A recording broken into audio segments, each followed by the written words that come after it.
আসসালামু আলাইকুম সবাইকে। সবাই আশা করি ভালো আছেন। তো আজকে লজিক ফার্স্ট পেপারের আমাদের টেস্ট পেপার সলভিং কোর্সের লজিক ফার্স্ট পেপার অর্থাৎ যুক্তিবিদ্যা প্রথম পত্রের প্রথম অধ্যায় নিয়ে আমি হাজির হলাম। নাজমুল করিম অর্ণব, পড়াশোনা করছি ইসলামিক ইউনিভার্সিটি কুষ্টিয়াতে ল ডিপার্টমেন্ট নিয়ে। তো আজকে লজিক ফার্স্ট পেপার চ্যাপ্টার 1 প্রথমত দেখছি যুক্তিবিদ্যার পরিচিতি, অর্থাৎ যুক্তিবিদ্যা কি, যুক্তিবিদ্যা নিয়ে যে আমরা পড়াশোনা করছি বা ভবিষ্যতে করব, তো এই জিনিসটা কি আমরা পরিচিতি পাবো এই অধ্যায়ে।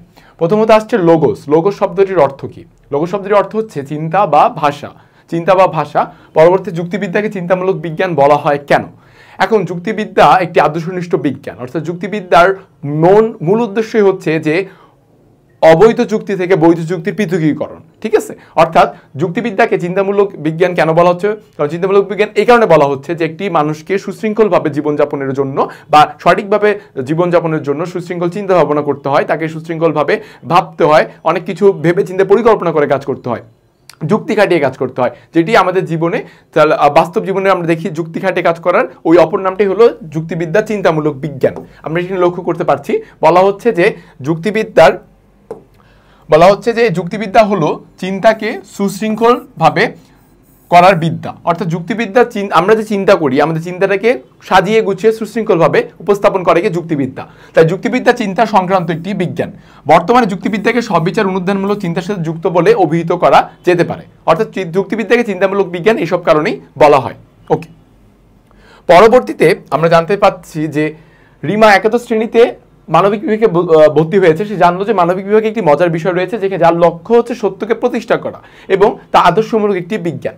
প্রশ্ন করা হয়েছে যে উদ্দীপকে কোন বিষয়ের ইঙ্গিত করা হয়? তাহলে উদ্দীপকে কোন বিষয় ইঙ্গিত? আমরা লক্ষ্য করছি যে উদ্দীপকে বলা হয়েছে যার লক্ষ্য সত্যকে প্রতিষ্ঠা এবং আদর্শমূলক একটি বিজ্ঞান। তো আমরা জানি যে একটু আগে আলোচনা করলাম যুক্তিবিদ্যার অন্যতম প্রধান লক্ষ্য হচ্ছে যে সত্যকে প্রতিষ্ঠা করা, কিভাবে অবৈধ যুক্তি থেকে বৈধ যুক্তির পৃথকীকরণের মাধ্যমে তারা মূলত সত্যকে প্রতিষ্ঠা করে থাকে। এবং পরবর্তীতে আমরা লক্ষ্য করতে পারছি যে আদর্শমূলক বিজ্ঞান অর্থাৎ যুক্তিবিদ্যার একটি আদর্শ থাকবে, একটি সত্য থাকবে যার উপর ভিত্তি করে আমাদের চিন্তা ভাবনা আমাদের সকল প্রকার যুক্তিকে সুশৃঙ্খল উপায়ে সাজিয়ে বা বিন্যাস করবে। অর্থাৎ আমরা দেখতে পাচ্ছি যে যুক্তিবিদ্যার অন্যতম প্রধান বৈশিষ্ট্যের মধ্যে দুইটি বৈশিষ্ট্য উদ্দীপকে উল্লেখ করা রয়েছে। তার মধ্যে একটি হলো যে সত্যকে প্রতিষ্ঠা করা, সত্য প্রতিষ্ঠা করা। দ্বিতীয়টি হচ্ছে আদর্শমূলক বিজ্ঞান। দ্বিতীয়টি হচ্ছে কোনটা? আদর্শমূলক বিজ্ঞান। তাহলে আদর্শমূলক বিজ্ঞান বা সত্যকে প্রতিষ্ঠা করার যদি আমরা দেখে থাকছি উদ্দীপকে, তাহলে আমরা জোর দাবি করে বলতে পারি যে এখানে আমাদের যুক্তিবিদ্যাটাকে এখানে আমাদের মূলত হাইলাইট করা হচ্ছে উদ্দীপকের মাধ্যমে। আচ্ছা, তাহলে আমরা দেখতে পাচ্ছি যে যুক্তিবিদ্যার ইঙ্গিতে পাওয়া যাচ্ছে, কারণ যুক্তিবিদ্যা হচ্ছে একটি যুক্তি সংক্রান্ত বিজ্ঞান এবং যুক্তিবিদ্যার প্রধান আলোচ্য বিষয় হলো যুক্তি। যুক্তিবিদ্যার প্রধান আলোচ্য বিষয় কি? যুক্তিবিদ্যার প্রথম এবং প্রধান আলোচ্য বিষয় হচ্ছে যুক্তি, যা কিনা অবৈধ যুক্তি থেকে আমাদের বৈধ যুক্তিকে পৃথক করছে, যেটা আমি শুরুতেই বললাম। এবং বিজ্ঞানের মতো যুক্তিবিদ্যার সুনির্দিষ্ট বিষয়বস্তু রয়েছে এবং যুক্তিবিদ্যার নিজস্ব বিষয়বস্তুকে সুশৃঙ্খলভাবে আলোচনা করে। আবার যুক্তিবিদ্যা একটি আদর্শনিষ্ঠ বিজ্ঞান, যেটি উদ্দীপকে আমাদের উল্লেখ করেছে। কেননা যুক্তিবিদ্যা নিজস্ব বিষয়বস্তুর মূল্যায়ন করে, কিসের উপর ভিত্তি করে? একটি আদর্শের উপর ভিত্তি করে বিষয়বস্তুগুলোকে মূল্যায়ন করে থাকে। অর্থাৎ যুক্তিবিদ্যা সত্যের আদর্শের আলোকে বৈধ যুক্তি পদ্ধতি নিয়মাবলী আবিষ্কার করে এবং এই নিয়মাবলীর আলোকে সেগুলোর মূল্য নিরূপণ করে। তা যুক্তিবিদ্যা যেহেতু আদর্শের ভিত্তিতে বিষয়বস্তুর মূল্যায়ন করে, তাই এটি একটি আদর্শনিষ্ঠ বিজ্ঞান। তাই আমরা সহজে বলতে পারি যে উদ্দীপকে যুক্তিবিদ্যা সম্পর্কে আলোচনা করা হয়েছিল। আচ্ছা, পরবর্তীতে আমরা দেখতে পাচ্ছি উদ্দীপকে উল্লেখিত বিষয়টি বাস্তব জীবনের প্রয়োগের গুরুত্ব বিশ্লেষণ করো। লক্ষ্য করুন যে আমাদের যুক্তিবিদ্যা বাস্তব জীবনে কিভাবে প্রয়োগ হয়। আমরা প্রতিনিয়তই প্রতি পদক্ষেপে যখন আমরা চলতে ফিরতে আমরা বিভিন্ন যুক্তি ভেবে চিন্তে বসে থাকি যে আমরা এই কাজটি করবো, কিভাবে করা উচিত না করা উচিত আমরা কিন্তু মাথায় যুক্তি দিই। বা কোনো বন্ধুদের সাথে ঝগড়া হচ্ছে বা কোনো কথা নিয়ে আলোচনা হচ্ছে, তখন আমরা বলি যে এই বেটা তুই এটা কেমনে কইছস, তুই যুক্তি দেখা আমারে। তো যুক্তি কি? তো যুক্তির উপর কোন যুক্তির উপর ভিত্তি করে তুই কইতেছস যে এটা ঠিক না। তখন আমরা যুক্তি দিতে চাই, নানা রকম যুক্তি বলতে চাই। এই যুক্তিগুলো আমরা সাজিয়ে গুছিয়ে বিন্যাস করে সুশৃঙ্খলভাবে যে আমরা উপস্থাপন করি যে না আমি এইটার উপর ভিত্তি করে এই বিষয়টা আমি বলতে চাচ্ছি।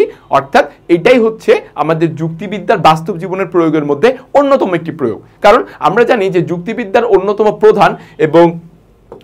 প্রধান লক্ষ্য হচ্ছে কি? অন্যতম প্রধান লক্ষ্য হচ্ছে যুক্তিবিদ্যার সত্যকে প্রতিষ্ঠা করা। আমরা অবৈধ যুক্তি থেকে বৈধ যুক্তি পৃথকের মাধ্যমে সত্যকে প্রতিষ্ঠা করে থাকি। আরেকটি অন্যতম লক্ষ্য হলো আদর্শনিষ্ঠ বিজ্ঞান, অর্থাৎ একটি আইডল থাকবে, একটি আমাদের মূলনীতি থাকবে, একটি আদর্শের উপর ভিত্তি করে আমরা সকল কিছু জিনিস এক্সামাইন করে থাকি বা পরীক্ষণ করে থাকি বা বিচার করে থাকি। ঠিক আছে, তো আমরা বাস্তব জীবনের প্রয়োগটা খুব সুন্দর করে আমরা এখানে পেয়ে গেলাম যে আমাদের যুক্তিবিদ্যা আমাদের সত্যের আদর্শ অনুযায়ী যুক্তিবিদ্যা বৈধ যুক্তি পদ্ধতির নিয়মাবলী আমরা লক্ষ্য করতে পারছি যে আদর্শ অনুযায়ী বৈধ যুক্তি পদ্ধতির নিয়মাবলী আবিষ্কার করে, এই নিয়মাবলীর আলোকে সেগুলোর মূল্য নিরূপণ করে। এই জন্য এটা কি আদর্শনিষ্ঠ বিজ্ঞান। আবারও বলা হচ্ছে যে মানুষ যখন সবকিছু যুক্তির আলোকে দেখার মানসিকতা তৈরি করে তখন তার মধ্যে যৌক্তিক মানসিকতা তৈরি হয়। তখন অর্থাৎ আপনি একটা সভা বা সমাবেশে গেলেন বা ক্লাসরুমে গিয়ে আপনি বন্ধুদের গ্রুপের মাঝে আপনি কথা বলছেন, হঠাৎ করে আপনি সুন্দর যুক্তির মাধ্যমে একটা কথা উপস্থাপন করেছেন, হ্যাঁ, তো আপনার কথাটা কিন্তু অটোমেটিকলি তারা খুবই দাম দিবে, একটা মূল্য দিবে যে না ঠিক আছে অমুকে খুব ভালো মতো কথা বলছে, যুক্তি তার আছে, তাদের কথাটা মনোযোগ দিয়ে শুনবে। তো এই যে এই কথাটা যুক্তির মাধ্যমে আমাদের উপস্থাপন, এটাই আমাদের এখানে মূলত বলছে। তাই বলা যায় যে বাস্তব জীবনে যুক্তিবিদ্যা প্রয়োগের বিভিন্ন রকম গুরুত্ব রয়েছে। পরবর্তী যুক্তিবিদ্যার জনককে, যুক্তিবিদ্যার জনক আর জীববিজ্ঞানের জনক একই একটা মানুষ, একজনই মানুষ, এটা হচ্ছে অ্যারিস্টটল। আমরা খুব সুন্দর জানি। আদর্শমূলক বিজ্ঞান কেন যুক্তিবিদ্যা? দেখেন আদর্শমূলক বিজ্ঞান কেন যুক্তিবিদ্যার শুরুতেই বললাম যে যুক্তিবিদ্যার একটি আদর্শ থাকবে, একটি থাকবে মানদণ্ড বা একটি মূলনীতি যেটার উপর ভিত্তি করে যুক্তিবিদ্যা অন্যান্য কার্যক্রমগুলো সম্পন্ন করবে। যুক্তিবিদ্যা আমাদের জীবনে যেরকম যুক্তিগুলোকে সুশৃঙ্খলভাবে সাজিয়ে গুছিয়ে আমাদেরকে বাস্তব জীবন প্রয়োগে সহায়তা করে, তেমনই যুক্তিবিদ্যার একটি আদর্শ থাকে, মানদণ্ড থাকে, যার উপর ভিত্তি করে আমরা লক্ষ্য করতে পারি যুক্তিবিদ্যা প্রতিষ্ঠিত হয়। যুক্তিবিদ্যার আদর্শ মানদণ্ডের আলোকে নিজস্ব বিষয়বস্তু মূল্যায়ন করে। এবং যুক্তিবিদ্যার আদর্শ হলো কি? এই আদর্শটা হলো সত্যের আদর্শ। এই আদর্শের নাম কি? এই আদর্শের নাম হচ্ছে সত্যের আদর্শ। তাই যুক্তিবিদ্যাকে আদর্শমূলক বিজ্ঞান বলা হয়ে থাকে। উদ্দীপকের যুক্তিবিদ্যা সম্পর্কে পাঠ্য কোন বিষয়কে নির্দেশ করে? দেখেন যে রিপন বলল ডাক্তার শিহাব খুব ভালো শৈল চিকিৎসক, মীরা বলল তার তাত্ত্বিক ব্যবহারিক উভয় দিকই সমৃদ্ধ। তাত্ত্বিক এবং ব্যবহারিক উভয় দিকই সমৃদ্ধ, অর্থাৎ এখানে আমরা লক্ষ্য করতে পারছি যে দুইটি দিকের কথা উল্লেখ করতেছে উদ্দীপকে। একটা হচ্ছে বৈজ্ঞানিক কথা তাত্ত্বিক, এবং আরেকটা হচ্ছে কি ব্যবহারিক কলার কথা। অর্থাৎ যুক্তিবিদ্যা যে একাধারে বিজ্ঞান এবং একাধারে কি কলা। অর্থাৎ যুক্তিবিদ্যা, কেউ যদি বলে যুক্তিবিদ্যা শুধু বিজ্ঞান, কথা সত্য নয়। কেউ যদি বলে যুক্তিবিদ্যা শুধু কলা, সেটাও সত্য নয়, কারণ যুক্তিবিদ্যা একাধারে বিজ্ঞান এবং একটি কলা। কেননা যুক্তিবিদ্যার যেমনই বিজ্ঞান, আমরা কি জানি বিজ্ঞান মানে হচ্ছে যে কিছু পদ্ধতি, কিছু মাধ্যম, যার মাধ্যমে কোনো বিষয়কে বিশ্লেষণ করে এবং বিষয়টির সমস্যাকে সমাধান করতে সহায়তা করে সেই পদ্ধতি বা মাধ্যমের মাধ্যমে। তো এখানে আমরা লক্ষ্য করতে পারি যুক্তিবিদ্যার কিছু আদর্শ থাকে। সেই আদর্শগুলো কি? যে অবৈধ যুক্তি থেকে বৈধ যুক্তি পৃথকীকরণ এবং সত্যের আদর্শের উপর ভিত্তি করে বা মানদণ্ডের উপর ভিত্তি করে সাধারণত আমরা দেখতে পারি যে যুক্তিবিদ্যা আমাদের হচ্ছে কি বাস্তবায়িত হয়। তো যুক্তিবিদ্যার এছাড়াও ব্যবহারিক দিক অবশ্যই রয়েছে। আগে সৃজনশীলই পড়লাম আমরা যে বাস্তব জীবনে যুক্তিবিদ্যা আমাদেরকে কিভাবে সহায়তা করে। বাস্তব জীবনে যুক্তিবিদ্যা আমাদেরকে সহায়তা করে এইভাবে যে আমরা যখন কোথাও কোনো কথা যৌক্তিক মানসিকতার উপর ভিত্তি করে সাজিয়ে গুছিয়ে বলতে চাই, তখন আমাদের যুক্তিবিদ্যা আমাদেরকে নানান রকমভাবে সাহায্য করে সেই যুক্তিটাকে সুশৃঙ্খলভাবে বিন্যাস করার জন্য। তাই আমরা বলতে পারি যে যুক্তিবিদ্যার বিজ্ঞান এবং কলা দুইটি ব্যবহার রয়েছে, যেমনটি উদ্দীপকে বলা হয়েছে তাত্ত্বিক এবং ব্যবহারিক। সেটি হচ্ছে আমাদের প্রয়োগে, অর্থাৎ গ নম্বরে সেটি হচ্ছে কি করা হয়েছে, প্রকাশ করা হয়েছে। যেমন দেখেন যে বৈশিষ্ট্যগুলো যুক্তিবিদ্যার ইঙ্গিত পাওয়া যায়, সেগুলোকে যুক্তি সংক্রান্ত একটি বিজ্ঞান প্রথমত বলা হয়েছে। কারণ আলোচ্য বিষয় কি বলা হয়েছে? যুক্তিবিদ্যার আলোচ্য বিষয়, তাই যুক্তিবিদ্যাকে সংজ্ঞায়িত করা হয়ে থাকে যে বৈধ অবৈধ যুক্তির পার্থক্যকরণ, পৃথকীকরণ, যেটা বলা হলো। আবার একইভাবে বলা হয়েছে কি যে উনি ব্যবহারিক দিক থেকেও হচ্ছে একজন ভালো ডাক্তার, অর্থাৎ কলার বিষয়টা উনি এখানে উল্লেখ করা হয়েছে যে ব্যবহারিক দিক থেকেও যুক্তিবিদ্যার প্রয়োগ রয়েছে। এছাড়াও আমরা লক্ষ্য করতে পারছি যে সত্যের আদর্শের আলোকে নিজস্ব বিষয়বস্তুর মূল্যায়ন করে, তাই যুক্তিবিদ্যা আদর্শনিষ্ঠ বিজ্ঞান। এছাড়া যুক্তিবিদ্যার লক্ষ্য আকার বিষয়বস্তু উভয় প্রকার সত্যতা প্রতিষ্ঠা করে। অর্থাৎ আমরা দেখতে পাচ্ছি যে যুক্তিবিদ্যার প্রধান কাজ যদিও বৈধ যুক্তি অবৈধ যুক্তির মধ্যে পৃথকীকরণ বা পার্থক্য তৈরি করা, এছাড়া আদর্শনিষ্ঠ বিজ্ঞান অর্থাৎ সত্যের আদর্শকে সামনে রেখে মানদণ্ডের উপর ভিত্তি করে সে সকল যুক্তি বিন্যাস করে থাকে। আচ্ছা, পরবর্তী প্রশ্নটা আমরা লক্ষ্য করব, সেটা হচ্ছে যে উদ্দীপকে তোমার পাঠ্য যে বিষয়কে নির্দেশ করে তা বিশ্লেষণ করো। সেটা কি? যে যুক্তিবিদ্যা। ঠিক আছে, যুক্তিবিদ্যার যে কলা বিজ্ঞান বিষয়টাকে এখানে আমাদের নির্দেশ করছে। আমরা একটু আগে আলোচনা করলাম একই প্রশ্ন যে যুক্তিবিদ্যা কলা নাকি বিজ্ঞান। আসলে যুক্তিবিদ্যা কলা এবং বিজ্ঞান উভয়ই।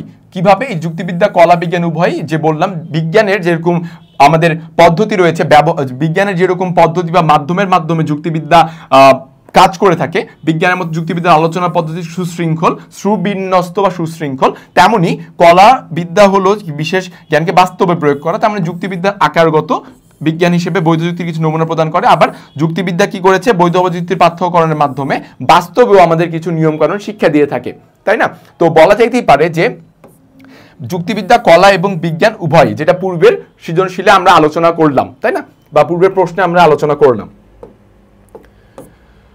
যুক্তিবিদ মিলের মতে যুক্তিবিদ্যা কি? দেখেন, যুক্তিবিদ মিলের মতে যুক্তিবিদ্যা হলো বোধশক্তির যে ক্রিয়াগুলো সাক্ষ্য বিচারের জন্য অপরিহার্য তার বিজ্ঞান। অর্থাৎ বোধশক্তির, মানুষের বোধশক্তির যে ক্রিয়াগুলো, যেগুলো আমাদের ভাবমুক্তি বা ভাব প্রকাশ, যেগুলো হচ্ছে কি যে সাক্ষ্য বিচারের জন্য অপরিহার্য, তাই হলো তার বিজ্ঞান। এটি জানা সত্যকে অজানা সত্যে পৌঁছানোর পদ্ধতি এবং তার সহায়ক অন্যান্য যৌক্তিক ক্রিয়াপরতার বিজ্ঞান। অর্থাৎ বলেছে যে এই যে বৈধ যুক্তি অবৈধ যুক্তির মধ্যে পার্থক্যটা এখানে, ওটাই ইনডিরেক্টলি সেখানে এটা হচ্ছে মিন করা হচ্ছে যুক্তিবিদ মিল। কারণ এই যে জানা সত্য থেকে অজানা সত্যের যে একটা পৌঁছানোর পদ্ধতি, সেখানে এটা মিন করেছে। ওকে, পরবর্তীতে যুক্তিবিদ্যাকে আদর্শনিষ্ঠ বিজ্ঞান বলা হয় কেন? দেখেন, যুক্তিবিদ্যাকে আদর্শনিষ্ঠ বলা হয় কেন আমি অনেক আলোচনা করেছি। একদম ইজি, যে সত্যকে আদর্শ ভেবে, সত্যের আদর্শকে মেনেই যুক্তিবিদ্যা আসলে কাজ করে থাকে। তাই হচ্ছে সত্যই যুক্তিবিদ্যার সবচেয়ে মূল ব্যাপার।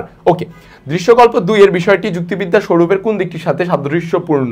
সানজিদা বাংলাদেশে ফিরে এসে বিরল প্রজাতির গাছগুলো থেকে টিস্যু কালচার পদ্ধতিতে প্রচুর গাছ উৎপাদন করছে। এখন যুক্তিবিদ্যার স্বরূপের আমাদের দৃশ্যপদ 2 যেটা রয়েছে, সেটা কি? সেটা হচ্ছে যে কলাবিদ্যার সাথে সাদৃশ্যপূর্ণ। কারণ কি? ব্যবহারিক দিকটা আমরা লক্ষ্য করেছি। কারণ আমরা দেখেছি যে সানজিদা বিদেশ থেকে এসে সে কি করেছে, বিদেশ থেকে এসে সে জ্ঞান বাস্তবে প্রয়োগ করে টিস্যু কালচার পদ্ধতিতে প্রচুর গাছ উৎপাদন করেছে, এমন উল্লেখ করা হয়েছে কোথায়? দৃশ্যকল্প 2 এ। এবং কলা অর্থ আমরা কি জানি? কলার অর্থ হচ্ছে আমরা জানি যে ব্যবহারিক দিক। কলার অর্থই হচ্ছে আমরা জানি কি? ব্যবহারিক দিক। এবং যুক্তিবিদ্যার ব্যবহারিক দিক আমরা জানি সত্যকে প্রতিষ্ঠা করা, তাই না? তো সত্যকে প্রতিষ্ঠা করাই যে বিভিন্ন যুক্তির বিশ্লেষণের মাধ্যমে কিংবা সুবিন্যস্ত বিশ্লেষণের মাধ্যমে। তাই যুক্তিবিদ্যার এই বাস্তব প্রয়োগটা আমরা এখানে দৃশ্যকল্প 2 এ দেখতে পেরেছি। এই কারণে যুক্তিবিদ্যার যে কলাবিদ্যার সাথে এখানে তুলনা করা হয়েছে বা সদৃশ পাওয়া গিয়েছে, যে কলা বলতে কোনো বিশেষ জ্ঞানকে বাস্তবে প্রয়োগ সেটা আমরা লক্ষ্য করতে পেরেছি। আচ্ছা, পরবর্তী প্রশ্নটা বলছে যে তাত্ত্বিক দিক থেকে যুক্তিবিদ্যা একটি বিজ্ঞান। দৃশ্যকল্প 1 এর আলোকে উল্লেখ করো। দৃশ্যকল্প 1টা কি?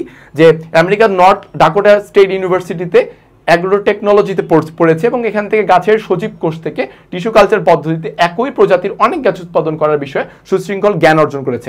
এই যে জ্ঞানটা, সে আসলে জ্ঞান অর্জনের মাধ্যমে সে জানতে পারছে কি যে কিভাবে টিস্যু কালচারের মাধ্যমে একই জাতের বিভিন্ন একাধিক গাছ উৎপাদন করা, একই প্রজাতির অনেক গাছ উৎপাদন কিভাবে করা যায় টিস্যু কালচার পদ্ধতিতে। সে কি জানতে পারছে? এই যে পদ্ধতিটা, অর্থাৎ সে জানতে পারছে ওয়ে কিংবা সে জানতে পারছে কি মেথড। সে জানতে পারছে কি ওয়ে অথবা মেথড। এই যে ওয়ে অথবা মেথড জানতে পারছে কার মাধ্যমে? যুক্তিবিদ্যার বিজ্ঞানের দিকটা সেখানে প্রকাশ করছে, এই বিজ্ঞানের দিকের মাধ্যমে সে জানতে পারছে। তাই তাত্ত্বিক দিক থেকে বা থিওরিক্যাল দিক থেকে আমরা অবশ্যই বলতে পারি যে যুক্তিবিদ্যা একটি বিজ্ঞান। কারণ যুক্তিবিদ্যা বিজ্ঞান কিভাবে? যুক্তিবিদ্যা বিজ্ঞানের যে বিজ্ঞানের মতো সুশৃঙ্খল, বিজ্ঞানের মতো বৈধ যুক্তিকে অবৈধ যুক্তি থেকে পৃথক করে এবং তার আদর্শনিষ্ঠ একটি আদর্শের উপর, মানদণ্ডের উপর ভিত্তি করে যুক্তিবিদ্যা কাজ করে, যেমনটি বিজ্ঞানে কাজ করে থাকে। তো আমরা অবশ্যই বলতে পারি তাত্ত্বিক দিক থেকে যুক্তিবিদ্যা একটি বিজ্ঞান। ঠিক আছে, পরবর্তীতে আমরা লক্ষ্য করতে পারছি কি লগস শব্দের অর্থ কি? 1 নম্বর পারছি চিন্তা বা ভাষা। যুক্তিবিদ্যা কেন চিন্তা সম্পর্কীয় বিজ্ঞান বলা হয়? একই কোশ্চেন আমরা বরাবর পাচ্ছি। ছক 1 এ যুক্তিবিদ্যার যে দিকটি ফুটে উঠেছে তার ব্যাখ্যা, আদর্শ, সততা, বৈধতা এবং অবৈধতা। একে আদর্শনিষ্ঠের বিজ্ঞানের দিকটি ফুটে উঠেছে, অর্থাৎ এখানে যেসব বিষয় উপস্থাপন করেছে আদর্শনিষ্ঠ বিজ্ঞানের, অর্থাৎ যুক্তিবিদ্যার একটি মানদণ্ড বা আদর্শ রয়েছে। সেই আদর্শটা আমরা এখানে লক্ষ্য করতে পারতেছি যে মানদণ্ড আদর্শগুলো কি? আদর্শ, একটা সত্যতা, একটা বৈধতা, একটা অবৈধতা। ঠিক আছে, তো যুক্তিবিদ্যা আমাদের আদর্শ, সত্যতা, অবৈধতা এগুলোর উপর ভিত্তি করে আসলে কাজ করে থাকে। সেগুলো আমরা আদর্শ ছক 1 এ দেখতে পাচ্ছি। এই কারণে আমরা বলতে পারি যে ছক 1 এ কি রয়েছে? ছক 1 এ রয়েছে আদর্শমূলক বিজ্ঞান। ছক একে রয়েছে কি আদর্শ, যুক্তিবিদ্যার আদর্শমূলক বিজ্ঞানের কথা এখানে উল্লেখ করছে কোথায়, ছক একে। হ্যাঁ, খুব সহজেই আমরা জিনিসটা কিন্তু পেয়ে যাই। পরবর্তী প্রশ্নে কি বলেছে যে ছক 2 এবং ছক 3-এ তোমার পাঠ্য বইয়ের যে দিকগুলো নির্দেশ করেছে সেগুলো কি, সুশৃঙ্খল সুচিন্তিত জ্ঞান, দক্ষতা, কর্ম নৈপুণ্যতা, সৃজনশীলতা, প্রায়োগিক জ্ঞান। দেখেন এখানে আমরা খুব সুন্দর করে একটা জিনিস পেয়ে যাচ্ছি যে আমাদের এখানে বলা হয়েছে ছক 2-এ সুশৃঙ্খল সুনিশ্চিত জ্ঞান, দুটি বিষয় উপস্থাপন করা হয়েছে। ছক 2-এ যুক্তিবিদ্যার মাধ্যমে বিজ্ঞানের যে দিকটা, হ্যাঁ, যে বিজ্ঞান বিন্যস্ত বা সুশৃঙ্খল বা কি বলা হয়েছে সুনিশ্চিত, সুশৃঙ্খল সুনিশ্চিত, এই জ্ঞানটা বলা হয়েছে কোথায়, ছক 2-এ। অর্থাৎ ছক 2-এ যুক্তিবিদ্যার বিজ্ঞানের দিকটা এখানে বেশি প্রকাশ পাচ্ছে। এবং ছক 3-এ আমরা দেখতে পাচ্ছি কি, ছক 3-এ দেখা যাচ্ছে দক্ষতা, কর্ম নৈপুণ্য, সৃজনশীলতা, প্রায়োগিক অবস্থা। অর্থাৎ সেটা দেখাচ্ছে কাকে, কলাবিদ্যাকে ইন্ডিকেট করছে। অর্থাৎ বিজ্ঞান এবং কলা, বিজ্ঞান এবং কলা, যুক্তিবিদ্যার বিজ্ঞান এবং কলা, এই দুইটা জিনিস কোথায় ইন্ডিকেট করতেছে আমাদের এই ঘ নম্বর প্রশ্নে, যে ছক 2 এবং ছক 3-এ। অর্থাৎ যুক্তিবিদ্যা একই সাথে বিজ্ঞান, একই সাথে কলা। কেন, এটার আলোচনা আমরা একটু আগে করলাম যে বিজ্ঞানের মতো সুশৃঙ্খল সুবিন্যস্ত নিয়ম মাফিক কাজ করে থাকে, একটি আদর্শ মানদণ্ডের উপর কাজ করে সকল বিচার ব্যবস্থা বা সকল যুক্তি নিজস্ব পদ্ধতি মূল্যায়ন করে থাকে। কলা কেন, বাস্তব জীবনের প্রয়োগ রয়েছে, আমাদেরকে যখন আমরা যুক্তি উপস্থাপন করতে চাই তখন আমাদের সুবিন্যস্তভাবে যুক্তি উপস্থাপনের জন্য আমাদের সাহায্য করে থাকে। ওকে, ফাইন। পরবর্তীতে আমরা দেখব যুক্তিবিদ্যা কি। দেখেন যুক্তিবিদ্যা যদি আমরা সহজেই বলি যে অবৈধ যুক্তি থেকে বৈধ যুক্তির পৃথকীকরণ যে বিদ্যা করা হয় সেটা হলো যুক্তিবিদ্যা। ঠিক আছে, পৃথকীকরণ পদ্ধতি বা নীতিসমূহের বিশিষ্ট বিদ্যাই যুক্তিবিদ্যা। Easy to say, easy to remember. Okay, আদর্শনিষ্ঠ বিজ্ঞান কেন বলা হয়, দেখেন আমরা কিন্তু পুনরায় প্রশ্নটা আবার পেয়েছি। দ্যাটস মিন কি, প্রশ্নটা খুবই ইম্পর্টেন্ট এবং আসার মতো। বোর্ড পরীক্ষায় লজিকে এই প্রশ্নটা অনেকবার এসেছে আর আগেও, এবং ব্যক্তিগতভাবে আমিও পেয়েছি, এবং ভবিষ্যতে আপনারা যে পাবেন এটা তার প্রমাণ আপনারা নিজেরাই দেখতে পাচ্ছেন, তাই না। যুক্তিবিদ্যাকে কেন আদর্শনিষ্ঠ বিজ্ঞান বলা হচ্ছে। ওকে, উদ্দীপকে উল্লেখিত সালামের বক্তব্য পাঠ্যপুস্তকের আলোকে ব্যাখ্যা করো। সালামে কি বলছে যে যুক্তিবিদ্যা হচ্ছে যুক্তি পদ্ধতি বিষয়ক কলাবিদ্যা। আনোয়ার বলল যুক্তিবিদ্যা হচ্ছে চিন্তা বিষয়ক বিজ্ঞান। তাদের কথা শোনার পর শিক্ষক বললেন যে যুক্তিবিদ্যা বিজ্ঞান ও কলা উভয়ই। দেখেন যে উদ্দীপক লিখিত সালামের বক্তব্য পাঠ্যপুস্তকের আলোকে ব্যাখ্যা করো। অর্থাৎ সালাম কি বলছে, সালাম বলছে যে কলা, সালাম কি বলছে, যুক্তিবিদ্যাকে কলা। অর্থাৎ কলা মানে বুঝাইছে কি যে তার বাস্তবের প্রয়োগ বা বাস্তবের জ্ঞান রয়েছে। অপরপক্ষে আমাদের আনোয়ার সাহেব বলেছে কি যে না, এটা হচ্ছে বিজ্ঞান। পাঠ্যপুস্তকের শিক্ষকের বক্তব্যে যথার্থতা মূল্যায়ন করো, যে যুক্তিবিদ্যা বিজ্ঞানও না কলাও না, আসলে দুইটাই যুক্তিবিদ্যা, বিজ্ঞান এবং কলা উভয়। একই কোশ্চেন বারবারই রিপিট হয়েছে, আমরা লক্ষ্য করতে পারছি। ঠিক আছে, তো পরবর্তী যুক্তিবিদ্যা কি, একই জিনিস, আদর্শ বিষয়টা একই। কোন বিষয়কে ইঙ্গিত করতেছে, 21 পুরস্কার প্রাপ্ত বিজ্ঞানী ফেরদৌস কাদরী একজন গবেষক। তিনি সুসংঘবদ্ধ সুশৃঙ্খল সুনিশ্চিতভাবে জ্ঞান লাভের জন্য সারা জীবন প্রচেষ্টা চালিয়েছেন। ব্যবহারিক জীবনে গবেষণালব্ধ তথ্য সাধারণ মানুষের কল্যাণে প্রয়োগের কৌশলে সফল হয়েছেন, মানুষের জীবন রক্ষা হয়েছে। তো এই বিষয়টি কোন বিষয়কে ইঙ্গিত করছে, যুক্তিবিদ্যাকে। কারণ যুক্তিবিদ্যা আপনার একই সাথে এখানে যে জ্ঞানের সুশৃঙ্খল বিজ্ঞান কিংবা একই সাথে কলা, এই প্রকোপটা আমরা এখানে দেখতে পাচ্ছি যে কলা এবং বিজ্ঞান, যুক্তিবিদ্যার বিজ্ঞান এবং কলা বিষয়টাকে নির্দেশ করতেছে, আমরা বরাবরই লক্ষ্য করলাম। পরবর্তীতে বলছে কি, নির্দেশিত বিষয়টির উপযোগিতা পাঠ্যপুস্তক অনুসারে মূল্যায়ন করো। দেখেন যুক্তিবিদ্যা বিজ্ঞান এবং কলা উভয়ই দুটি সঠিক, কিভাবে, পাঠ্যপুস্তকের আলোকে বিশ্লেষণ করতে বলছে, যেটা আমরা এখানেই সহজে পেয়ে যাব। অর্থাৎ একই প্রশ্ন আমাদের বরাবরই বারবারই আসতেছে, তাই না, যে কোনটা আমাদের আসলে যুক্তিবিদ্যা কি আমাদের বিজ্ঞান না কলা, আসলে দুইটাই। কেন দুইটাই আলোচনা করা হলো। কলা কি, কলা হচ্ছে যার কোনো বিশেষ জ্ঞানকে বাস্তবে প্রয়োগ করা যাবে, যার ব্যবহারিক দিক রয়েছে, সেটিকে বলা হচ্ছে কলা। আবার ফের খাওয়ার কলা মনে করেন না কিন্তু। হ্যাঁ, যুক্তিবিদ্যাকে সকল বিজ্ঞানের বিজ্ঞান বলা হয় কেন, দেখেন বিদ্যাকে সকল বিজ্ঞানের বিজ্ঞান বলা হয় কেন বলা হয়, কারণ যুক্তিবিদ্যা ঠিক বিজ্ঞানের মতোই সুশৃঙ্খল সুবিন্যস্ত, এবং যুক্তিবিদ্যা ঠিক তেমনই মাধ্যম বা পদ্ধতির উপর নির্ভর করে বৈধ অবৈধ যুক্তির পার্থক্যকরণের জন্য নিয়ম নির্ধারণ করে। হ্যাঁ, এই যে নিয়মটাই তো হচ্ছে মাধ্যম বা পদ্ধতি, তাই না, বা কোনো একটা মানদণ্ড। যুক্তিবিদ্যা একটি বিজ্ঞান, তাই বিজ্ঞান যৌক্তিক নিয়ম পদ্ধতি অনুসরণ করেই অগ্রসর হয়, তাই অনেকে যুক্তিবিদ্যাকে সকল বিজ্ঞানের বিজ্ঞান বলা হয়ে থাকে, কারণ যুক্তিবিদ্যা বিজ্ঞানের মতো সুবিন্যস্ত সুশৃঙ্খল এবং আদর্শ বা মানদণ্ড রয়েছে। ঠিক আছে, ওকে। পরবর্তীতে আমরা দেখতেছি যে দৃশ্যকল্প একে বর্ণিত বিষয়টি যুক্তিবিদ্যার সাদৃশ্য ব্যাখ্যা করো। গণমাধ্যম ব্যক্তিত্ব শাইখ সিরাজ বিভিন্ন দেশে কৃষি সম্পর্কিত যুক্তিসঙ্গত সুশৃঙ্খল জ্ঞান গ্রহণ করেছেন, নিয়ম অনুসরণ করলে ভালো ফসল উৎপাদন সম্ভব তা জেনেছেন, কৃষি সম্পর্কিত বিভিন্ন যুক্তিসঙ্গত সুশৃঙ্খল পদ্ধতি এবং নিয়মকানুন তথ্য উপাত্ত সংগ্রহ করেছেন। তাহলে যুক্তিবিদ্যার সাদৃশ্য কিভাবে?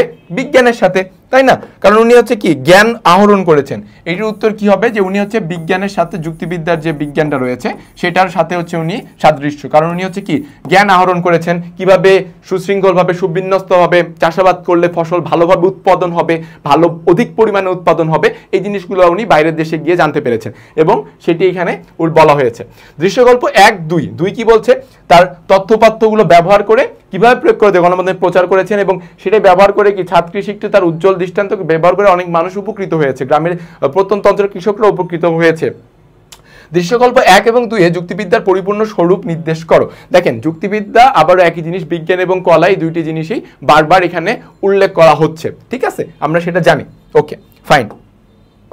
পরবর্তীতে আমরা দেখব 8 নম্বরে যুক্তিবিদ্যা কি আদর্শ সেম জিনিস, নির্দিষ্ট যুক্তির কিভাবে সম্পর্কিত, যে তার ফারহানের বক্তব্য।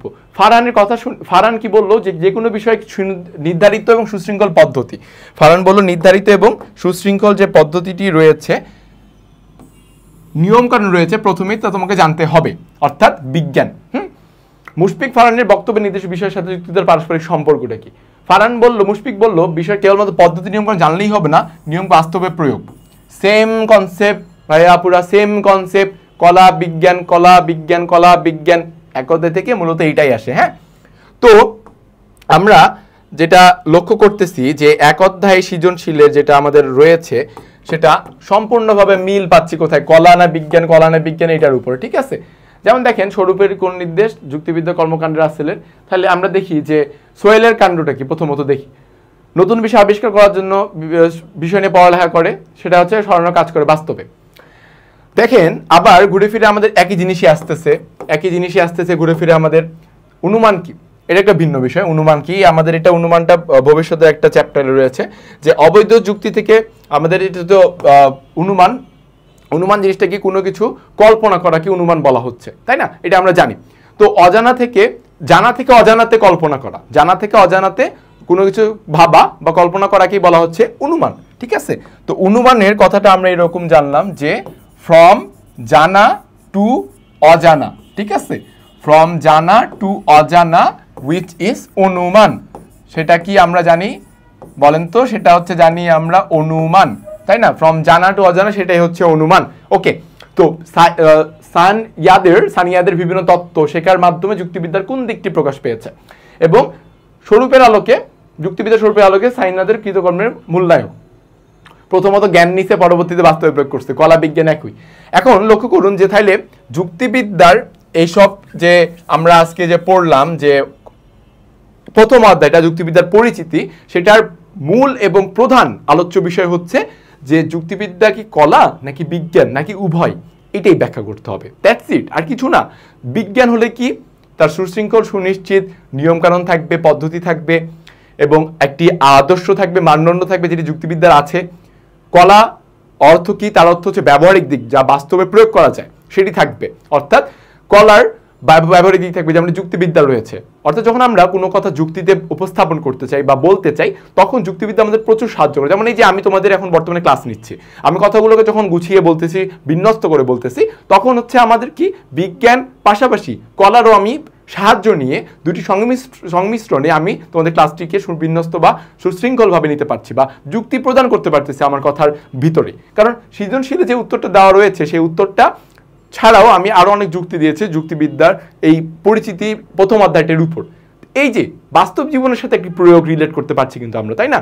তো এইভাবে বাস্তব জীবনের সাথে যদি রিলেট করে সকল সাবজেক্টের পড়াগুলো যদি আমরা পড়ি, হ্যাঁ, সেটা হতে পারে আমার হতে পারে ইকোনমিক্স, সেটা হতে পারে আমার psychology, philosophy, sociology, logic, civics, anything or related with science or commerce, doesn't matter with the subject, but আমরা যদি সেটাকে প্র্যাকটিক্যাল লাইফের সাথে একটু রিলেট করার চেষ্টা করি, তাহলে আমাদের জিনিসগুলো কি হবে? ইজি হবে, রাইট? তখন আমরা মনে হবে কি আমরা মজা পাচ্ছি। কারণ একঘেয়েমি বিষয়টা আসলে খুবই খারাপ।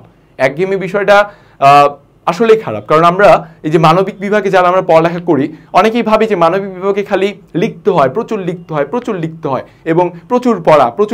হ্যাঁ, এটা সত্য, পড়া প্রচুর, কারণ আমাদের থিওরি বেশি, তাই না? কিন্তু লিখতে হয় প্রচুর, খাতা ভারী করব, নাম্বার পাবো, দ্যাটস নট রাইট।